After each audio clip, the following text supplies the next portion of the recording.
Let me say, first of all, that I'm very deeply grateful to my good friend Dick Gephardt.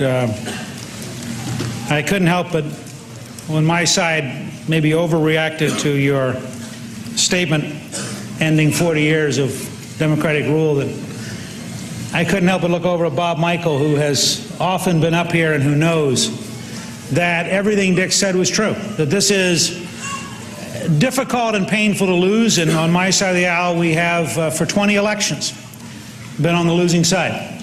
And yet there is something so wonderful about the process by which a free people decides things, that in my own case I lost 2 elections, and with the good help of my friend Vic Fazio came close to losing 2 others. And I'm sorry, guys, it just didn't quite work out. And yet I can tell you that every time when the polls closed and I waited for the votes to come in, I felt good, because win or lose, we've been part of this process. In a little while, I'm going to ask the Dean of the House, John Dingell, to swear me in, to insist on the bipartisan nature of the way in which we together work in this House. John's father was one of the great stalwarts of the New Deal, a man who, as an FDR Democrat, created modern America. And I think that John and his father represent a tradition that we all have to recognize and respect, and recognize that the America we are now going to try to lead grew from that tradition and is part of that great heritage. I also want to take just a moment to thank Speaker Foley, who was extraordinarily generous, both in his public utterances and everything that he and Mrs. Foley did to help Marianne and me and to help our staff make the transition. I think that he worked very hard to reestablish the dignity of the House, and I think that we can all be proud of the reputation that he takes and of the spirit with which he led the speakership. And our best wishes go to Speaker and Mrs. Foley.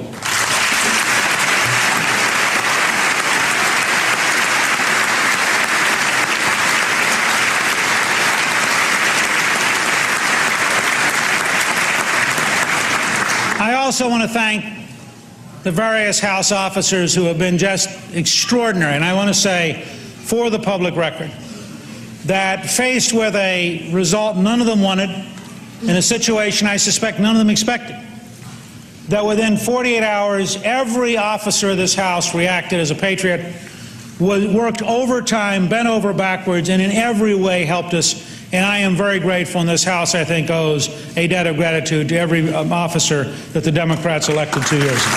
Thank you.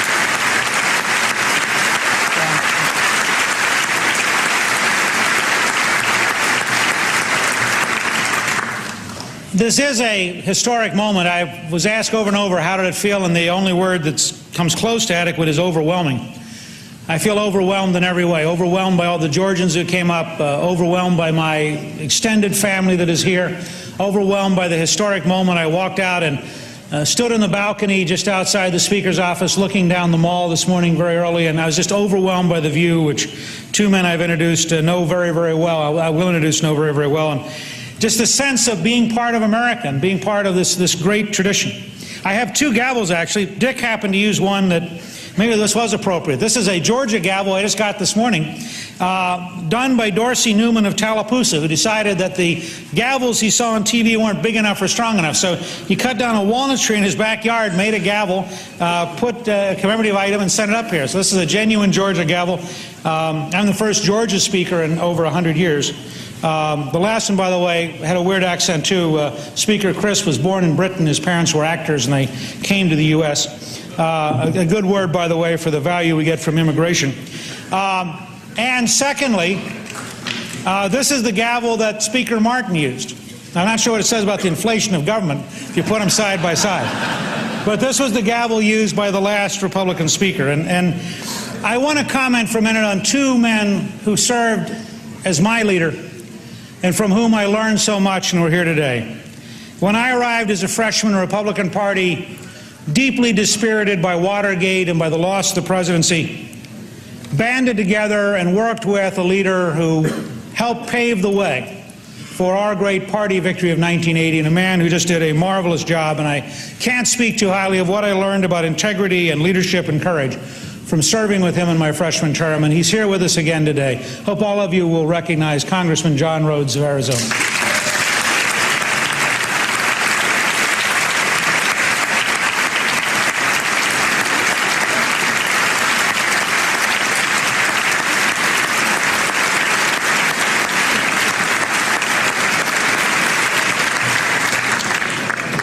And let me say also that at our request, he wasn't sure he should be here at all, and then he thought he was going to hide in the back of the room, and then I insisted he come down front. Somebody who I regard as a mentor, and who I think virtually every Democrat in the House will say, was a man who genuinely cares about and loves the House, and who represents the best spirit of the House.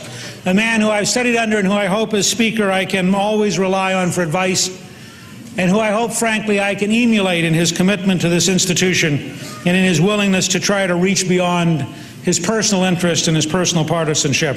I hope all of you join me in thanking for his years of service, Congressman Bob Michel of Illinois.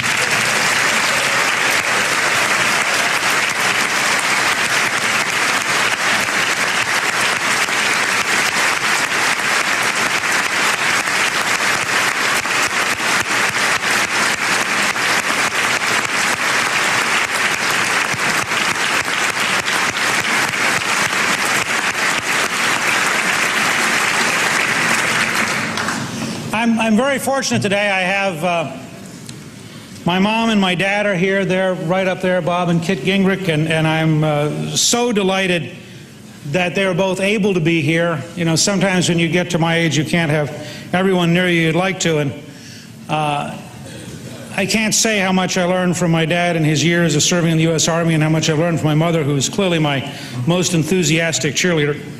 My daughters are here up there, Kathy Lubbers and her husband Paul, and Jackie and her husband Mark Zyla. And the person who clearly is my closest friend and my best advisor, and who, if I listen to her about 20% more, I get in less trouble, my wife Mary Ann, who's right up.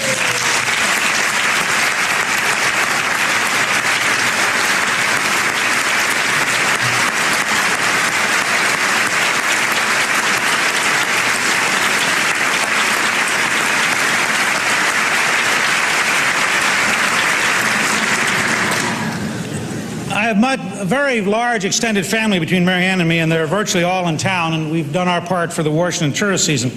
But I couldn't help, when I first came on the floor earlier, I went around and saw a number of the young people who are here, a number of the children who are on the floor, and the young adults who are close to 12 years of age. And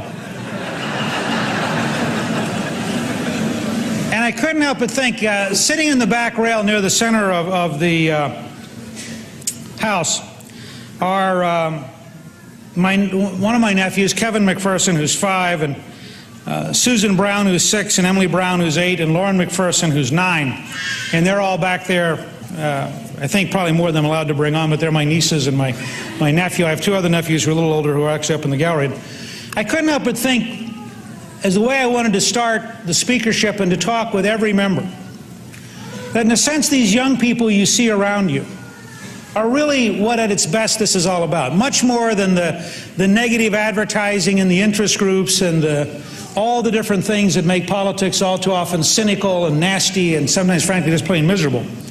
What makes politics worthwhile is that the choice, as Dick Gephardt said, between what we see so tragically on the evening news and the way we try to do it is to work very hard to make this system of free representative self-government work. And the ultimate reason for doing that is these children and the country they will inherit and the world they will live in. We're starting the 104th Congress. I don't know if you ever thought about just the concept. For 208 years, we gather together, the most diverse country in the history of the world. We send all sorts of people. Each of us could find at least one member we thought was weird, and I'll tell you, if you went around the room, the person we chose to be weird would be different for virtually every one of us. Because we do allow and insist upon the right of a free people to send an extraordinary diversity of people here.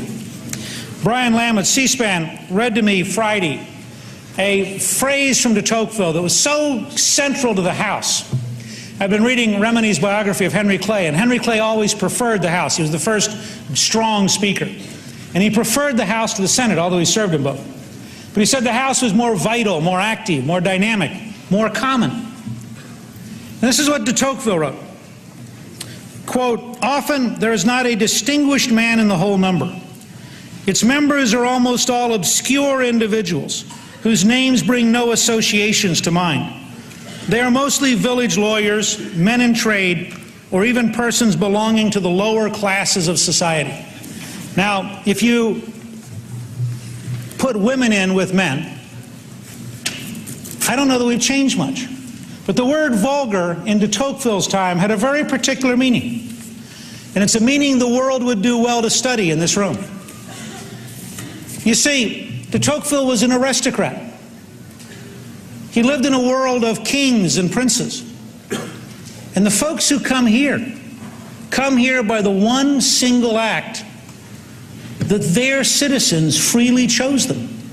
And I don't care what your ethnic background, what your ideology. I don't care whether you're younger or older. I don't care whether you were born in America or you're a naturalized citizen. Every one of the 435 people have equal standing because their citizens freely sent them, and their voice should be heard, and they should have a right to participate. And it is the most marvelous act of a complex giant country trying to argue and talk, and as Dick said, to have a great debate, to reach great decisions, not through a civil war, not by bombing one of our regional capitals, not by killing 500,000 people, not by having snipers. And let me say unequivocally, I condemn all acts of violence against the law by all people for all reasons. This is a society of law and a society of civil behavior.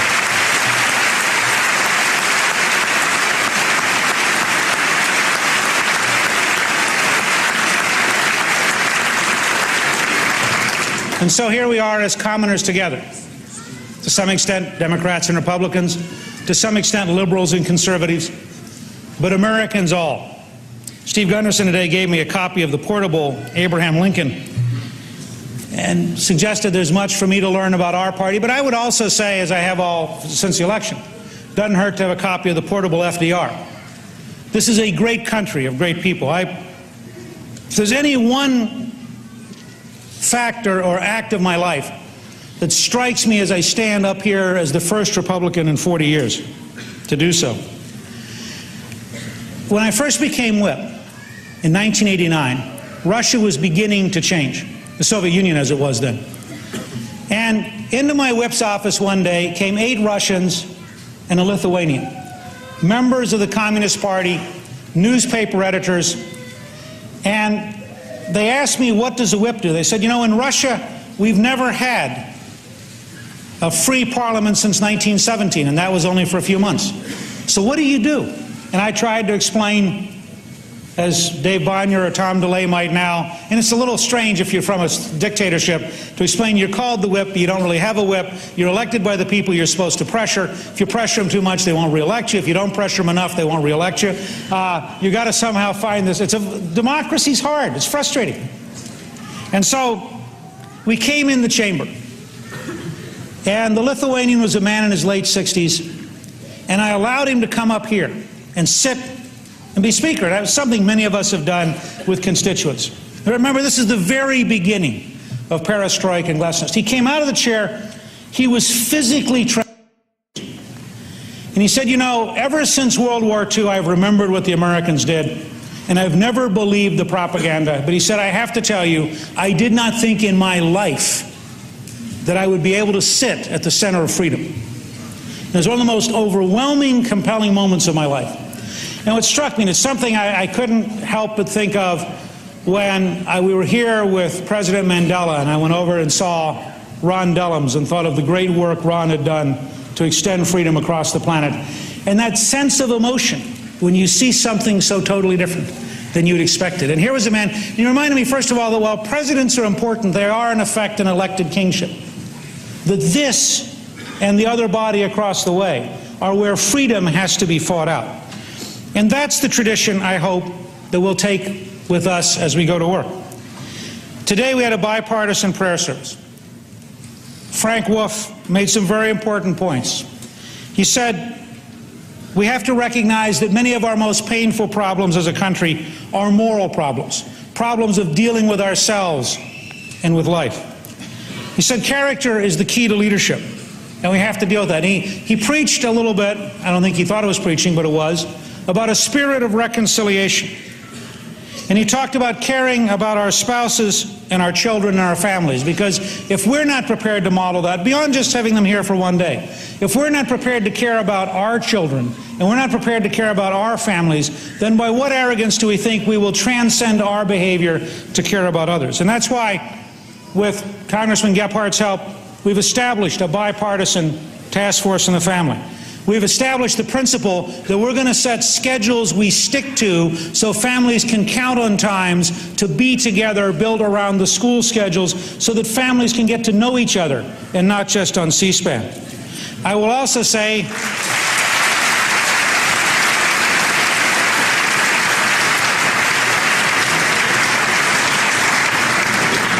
that means one of the strongest recommendations of the bipartisan family committee, I don't want this to be seen as Gingrich acting as a speaker on his own here, is that we have 17 minutes to vote. They pointed out that if you take the time we spent in the last Congress, where we had one more and then one more, at one point we had a 45-minute vote, that you literally can shorten the business and get people home if we will be strict and firm. I say that with all of my colleagues, I hope, paying attention, because we are in fact going to work very hard to have 17 minutes and it's over. So leave at the first bell, not the second bell, okay?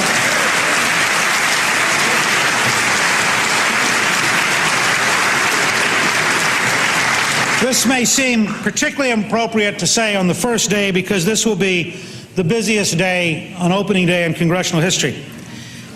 I want to read just a part of the contract with America, not as a partisan act, but to remind all of us of what we're about to go through and why. Because those of us who ended up in a majority stood on these steps and signed a contract, and here's part of what it says. Quote, on the first day of the 104th Congress, the new Republican majority will immediately pass the following major reforms aimed at restoring the faith and trust of the American people in their government. First, require all laws that apply to the rest of the country also apply equally to the Congress. Second, select a major independent auditing firm to conduct a comprehensive audit of Congress for waste, fraud, or abuse. Third, cut the number of House committees and cut committee staffs by a third. Fourth, limit the terms of all committee chairs. Fifth, ban the casting of proxy votes in committees. Sixth, require committee meetings to be open to the public. Seventh, require a 3/5 majority vote to pass a tax increase. Eighth, guarantee an honest accounting of our federal budget by implementing zero baseline budgeting. Now, I told Dick last night that if I had to do it over again, we would have pledged within 3 days we'll do these things. But that's not what we said. So we've got ourselves in a little bit of a box. But then we go a step further, and I carry the TV guide version of the contract with me at all times.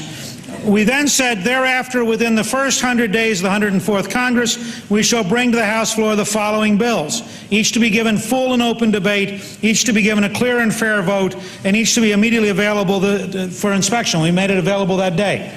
And we listed 10 items: a balanced budget amendment and line item veto, to stop violent criminals, emphasizing, among other things, an effective enforceable death penalty. Third was welfare reform. Fourth was protecting our kids. Fifth was tax cuts for families. Sixth was a stronger national defense. Seventh was raising the senior citizens' earning limit. Eighth was rolling back government regulations. Ninth was common sense legal reform. And 10th was congressional term limits. Now, our commitment on our side, and I think we have this absolute obligation, is first of all to work today till we're done. And that, I know, is going to inconvenience people who have families and supporters, but we were hired to do a job, and we have to start today to prove we'll do it. Second, I would say to our friends in the Democratic Party that we're going to work with you, and we're really laying out a schedule, working with the minority leader, to make sure that we can set dates certain to go home. That does mean 2 or 3 weeks out, If we are running short, we'll frankly have longer sessions on Tuesday, Wednesday, and Thursday. We'll try to work this out in a bipartisan basis in a workmanlike way to get it done. It's going to mean the busiest early months since 1933. Beyond the contract, I think there are two giant challenges, and I know I'm a very partisan figure, but I really hope today that I can speak for a minute to my friends in the Democratic Party as well as my own colleagues and speak to the country about these two challenges, and I hope we can have a real dialogue. One is to achieve a balanced budget by 2002. Now,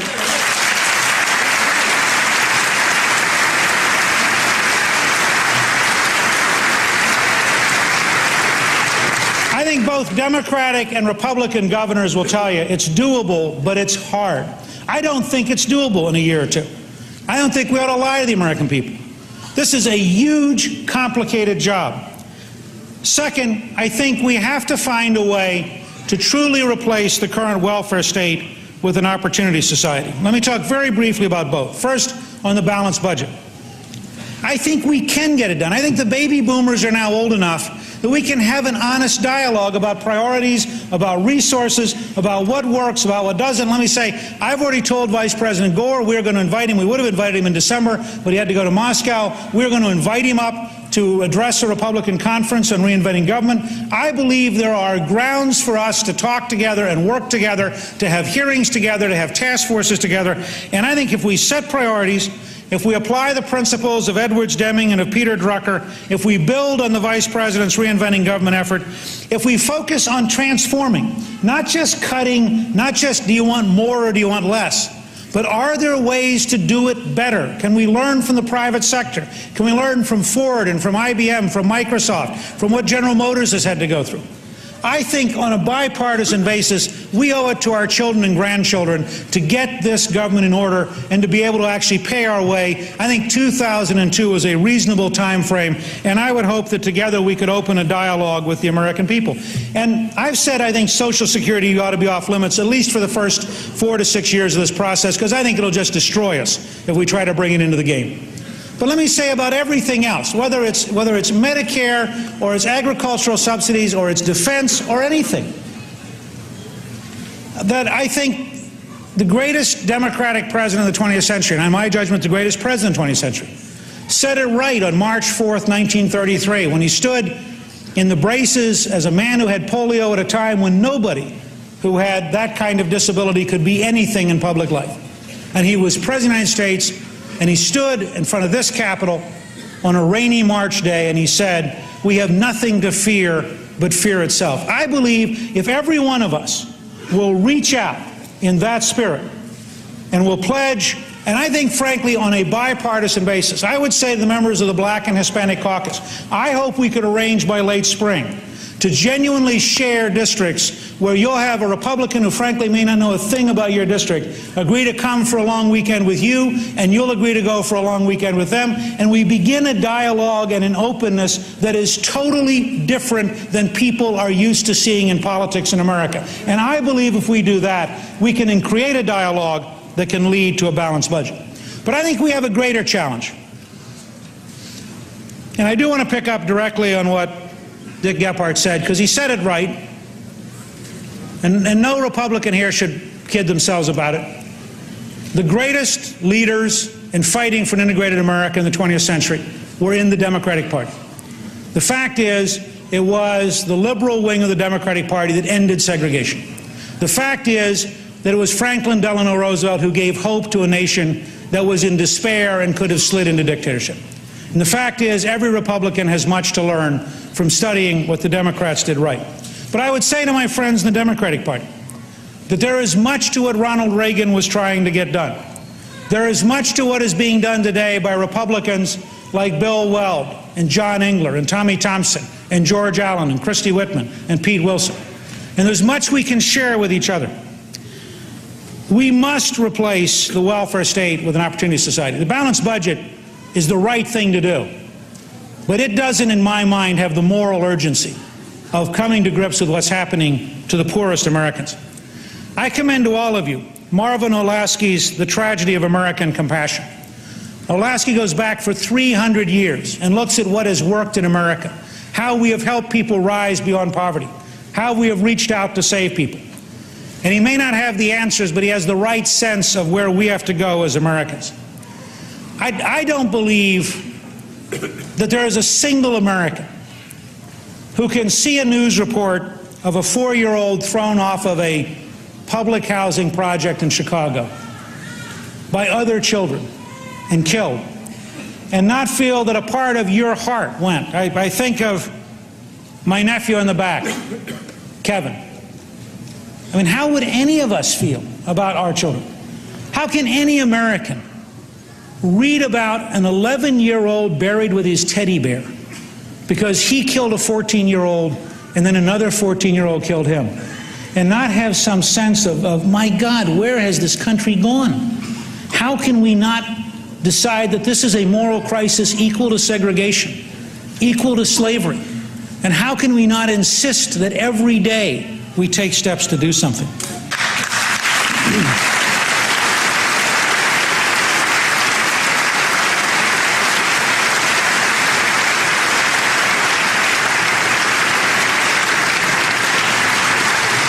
I have seldom been more shaken than I was shortly after the election when I had breakfast with 2 members of the Black Caucus. And one of them said to me, "Can you imagine what it's like to visit a first-grade class and realize that every 4th or 5th young boy in that class may be dead or in jail within 15 years? And they're your constituents, and you're helpless to change it?" And that just for some reason, I don't know why, but maybe because I visit a lot of schools, that got through. I mean, that personalized it. That made it real, not just statistics, but real people. And then I tried to explain part of my thoughts by talking about the need for alternatives to the bureaucracy. And we got into what I think has frankly been a pretty distorted and cheap debate over orphanages. Let me say, first of all, my father, who's here today, was a foster child who was adopted as a teenager. I am adopted. We have relatives who are adopted. We are not talking out of some vague, impersonal, Dickens, bleak house, middle-class, intellectual model. We have lived the alternatives. I believe when we are told that children are so lost in the city bureaucracies that there are children in dumpsters, when we are told that there are children doomed to go to schools where 70 or 80% of them will not graduate, when we're told of public housing projects that are so dangerous that if any private sector ran them, they would be put in jail, and we're given us, well, we'll study it, we'll get around to it. My only point is we can find ways immediately to do things better and to reach out and to break through the bureaucracy and to give every young American child a better chance. And let me suggest to you,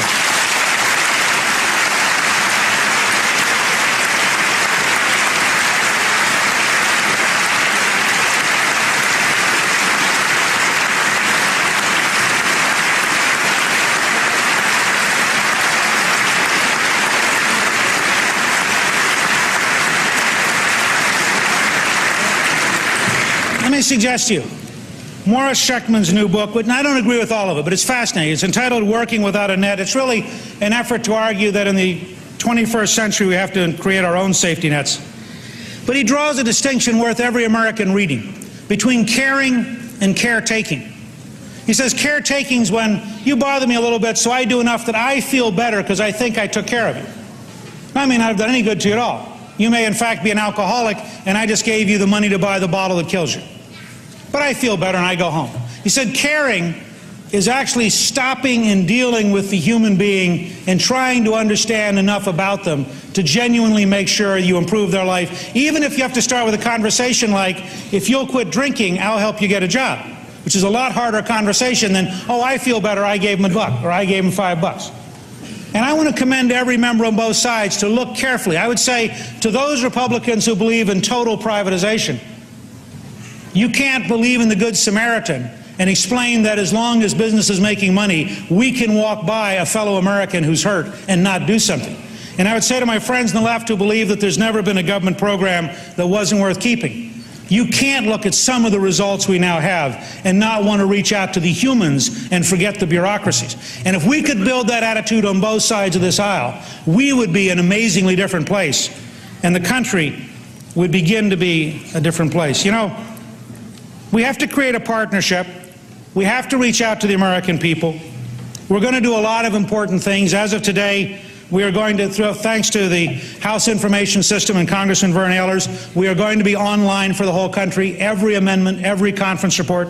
We're working with C-SPAN and others, and Congressman Gephardt has agreed to help on a bipartisan basis to make the building more open to television, more accessible to the American people. We have talk radio hosts here today for the first time, and I hope to have a bipartisan effort to make the place accessible for all talk radio hosts of all backgrounds, no matter what their ideology. The House Historian's Office is going to be much more aggressively run on a bipartisan basis to reach out, to close up, to others, to teach what the legislative struggle is about. I think over time we can and will this spring rethink campaign reform and lobbying reform and review all ethics, including the gift rule, and rethink what our role should be. But that ain't enough. Our challenge shouldn't be to balance the budget, to pass the contract. Our challenge shouldn't be anything that's just legislative. We're supposed to, each one of us, be leaders. I think our challenge has to be to set as our goal. And we're not going to get here in 2 years, but this ought to be the goal that we go home and we tell people we believe in. That there will be a Monday morning when, for the entire weekend, not a single child was killed anywhere in America. That there'll be a Monday morning when every child in the country went to a school that they and their parents thought prepared them as citizens and prepared them to compete in the world market. That there'll be a Monday morning when it was easy to find a job or create a job and your own government didn't punish you if you tried.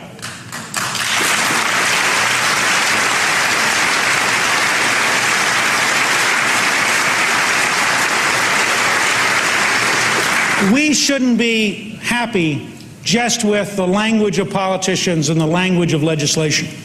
We should insist that our success for America is felt in the neighborhoods, in the communities, is felt by real people living real lives who can say, yeah, we're safer, we're healthier, we're better educated, America succeeds.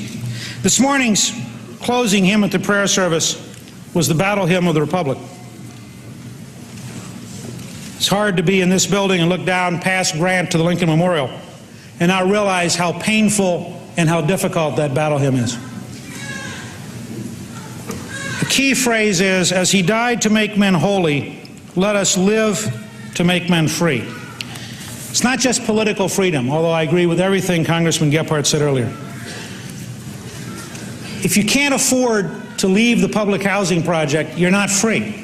If you don't know how to find a job and you don't know how to create a job, you're not free. If you can't find a place that'll educate you, you're not free. If you're afraid to walk to the store because you could get killed, you're not free. And so as all of us over the coming months sing that song, as he died to make men holy, let us live to make men free, I want us to dedicate ourselves to reach out in a genuinely nonpartisan way, to be honest with each other. I promise each of you that without regard to party, my door is going to be open. I will listen to each of you. I will try to work with each of you. I will put in long hours, and I'll guarantee that I'll listen to you first. And I'll let you get it all out before I give you my version, because you've been patient with me today, and you've given me a chance to set the stage. But I want to close by reminding all of us of how much bigger this is than us. Because beyond talking with the American people, beyond working together, I think we can only be successful if we start with our limits. I was very struck this morning with something Bill Emerson used. It's a fairly famous quote of Benjamin Franklin.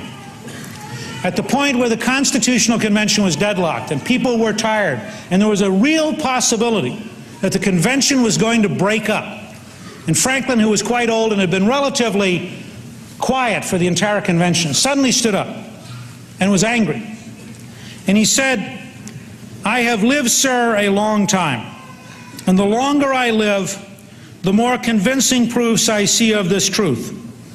that God governs in the affairs of men. And if a sparrow cannot fall to the ground without his notice, is it probable that an empire can rise without his aid? And at that point, the Constitutional Convention stopped. They took a day off for fasting and prayer. And then, having stopped and come together, they went back and they solved the great question of large and small states, and they wrote the Constitution, and the United States was created. If each of us, and all I can do is pledge you for me, if each of us will reach out prayerfully and try to genuinely understand the other, if we'll recognize that in this building we symbolize America writ small, that we have an obligation to talk with each other, then I think a year from now we can look on the 104th Congress as a truly amazing institution, and without regard to party, without regard to ideology, we can say, here America comes to work, and here we are preparing for those children a better future. Thank you. Good luck, and God